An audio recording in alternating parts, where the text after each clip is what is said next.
Hello and welcome to our training video pertaining to ABA techniques. Today we will be discussing reinforcement.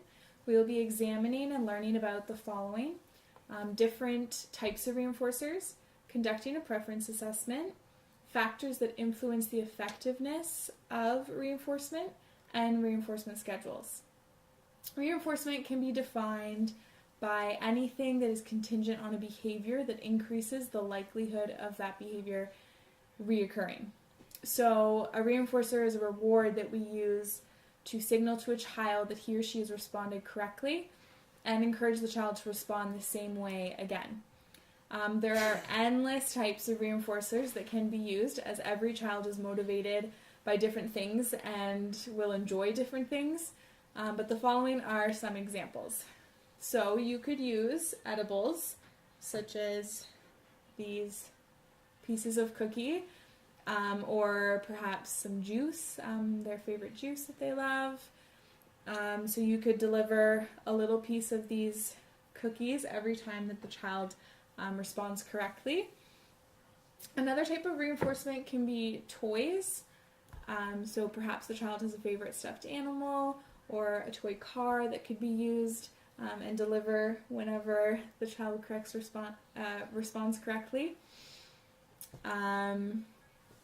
In addition, physical touch or a favorite activity could be used as a reinforcer. So maybe tickles or hugs, or perhaps being thrown in the air, or being spun around, or being bounced on a ball, all those fun activities. Another important reinforcer to keep in mind is providing praise comments, such as, "Yay, good job, that's right, awesome." These can also be used as reinforcers for some children.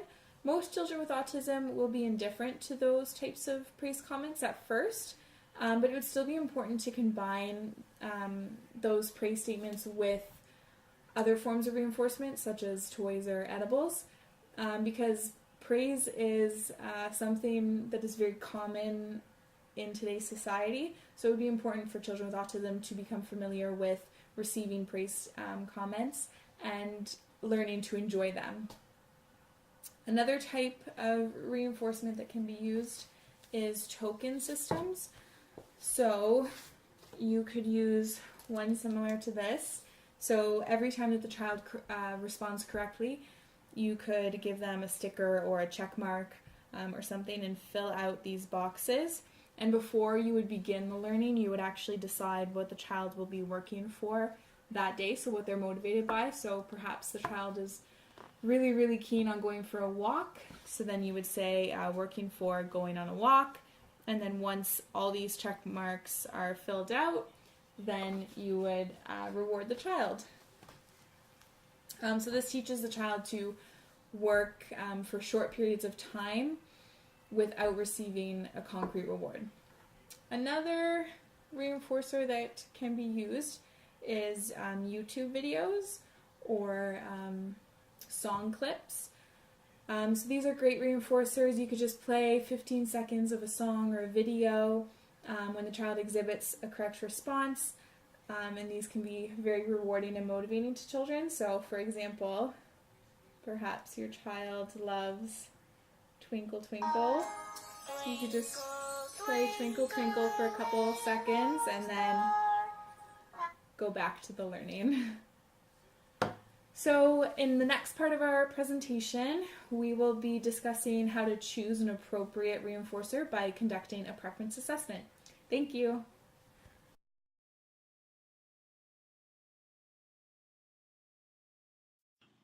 Hi, my name is Nour, and today I'm going to be talking about different ways to conduct an assessment for reinforcers. So the first thing is I'm going to be talking about preference assessment, and preference assessment is when you want to do an assessment because you want to see which is the child's most motivating toys or motivating items. So the first thing is when you're doing a preference assessment with an early learner, you would place 3 toys at a table, and you want to see what's the child's most favorite toy. So say the child really engaged into this toy. This will be their goal, and they will get this toy when they hit an acquisition target. So it's an acquisition target means a target that the child has not maintained yet. So they'll get this toy if they hit the acquisition target. So say this is the child's second favorite toy. This will be their silver, and the child will get the silver when they do hit an acquisition target, but they hit it after a couple of trials because they have erred. So after an error correction procedure, the child hits the acquisition target, then they will get their silver.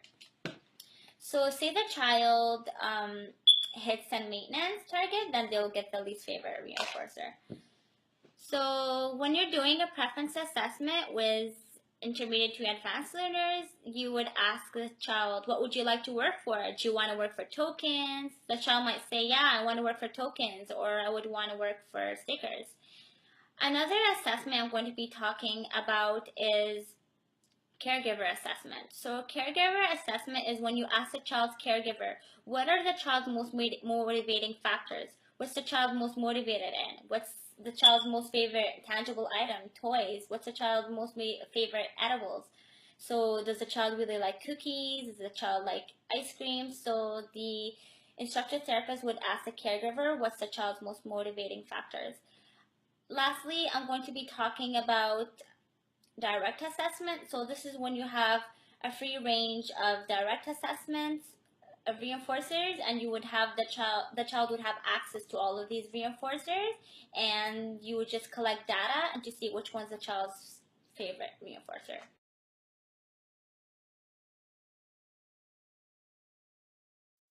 Hello, my name is Noura, and I would like to talk to you today about the factors that influence the effectiveness of reinforcement. There are 5 factors that influence the effectiveness of reinforcement. Factor number 1 is immediacy. Immediacy is the time between the occurrence of a behavior and the delivery of reinforcing consequence. If you want a consequence to work as a reinforcer, you have to deliver it immediately after the behavior occurred. The more time or the more delay between the behavior and the consequence, the less likely that the consequence will work as a reinforcer. That's because the connection between the consequence and the behavior is weakened by this delay.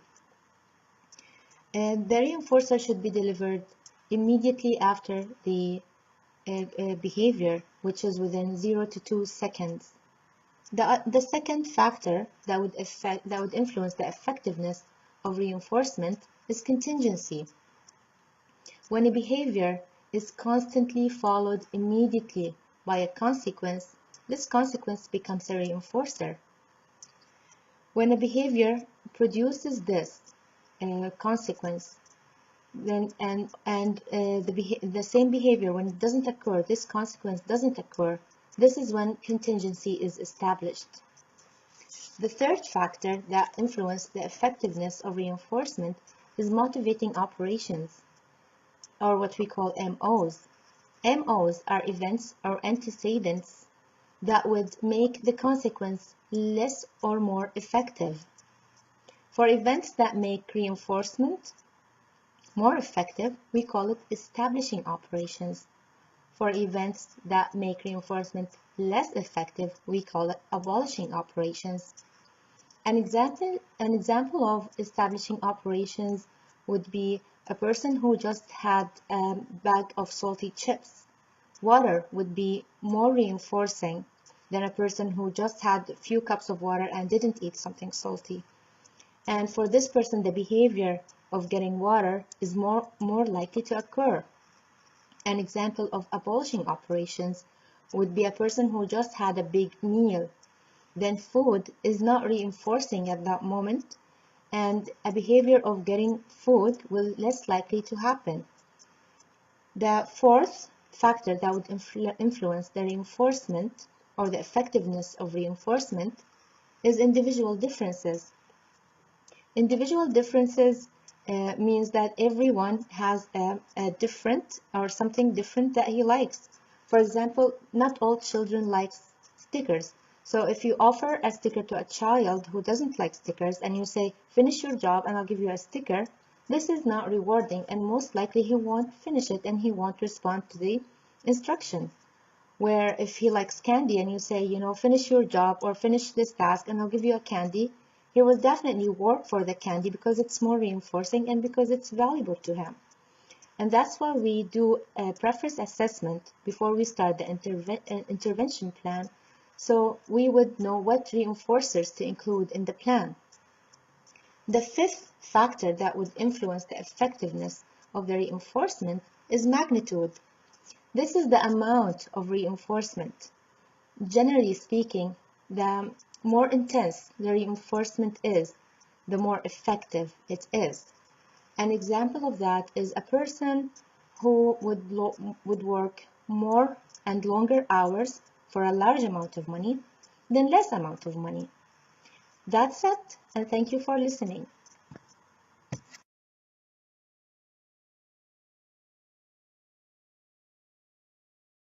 Hi, I'm going to be talking about the different reinforcement schedules. The first reinforcement schedule I'm going to talk about is the continuous reinforcement. Now with this form, it's each time the correct response is shown, reinforcement will be delivered. The next reinforcement schedule I'm going to talk about is the ratio reinforcement schedule. Now with this one, there are two types. The first one is the fixed ratio. The fixed ratio is when, after a total number of correct responses, reinforcement will be delivered. So if it was a fixed ratio of 5, so after 5 correct responses, reinforcement will be delivered. The next one for ratio is the variable ratio. Now, variable ratio is the average number of correct responses. Then the reinforcement will be delivered. So if it was a variable ratio of 5, on average for the 5th response, reinforcement will be delivered. So if it was out of 20 responses and your variable ratio is 5, it can be delivered on 4, 10, 14, and 20. The next reinforcement scheduled is interval. With interval, there are two of them. The first one is fixed interval, and this is after a period of time with correct responses, reinforcement will be delivered. So if it was a period of 3 minutes, after the 3 minutes of correct responses, reinforcement is delivered. The next one is a variable interval, and then this one is the average period of time of correct responses, reinforcement is delivered. So if on average it was 3 minutes and you had a 15-minute session, you can deliver it 5 times. So you could do it on 4, 6, 10, and on 15 minute at the 15-minute mark. Those are your different reinforcement schedules. Thank you.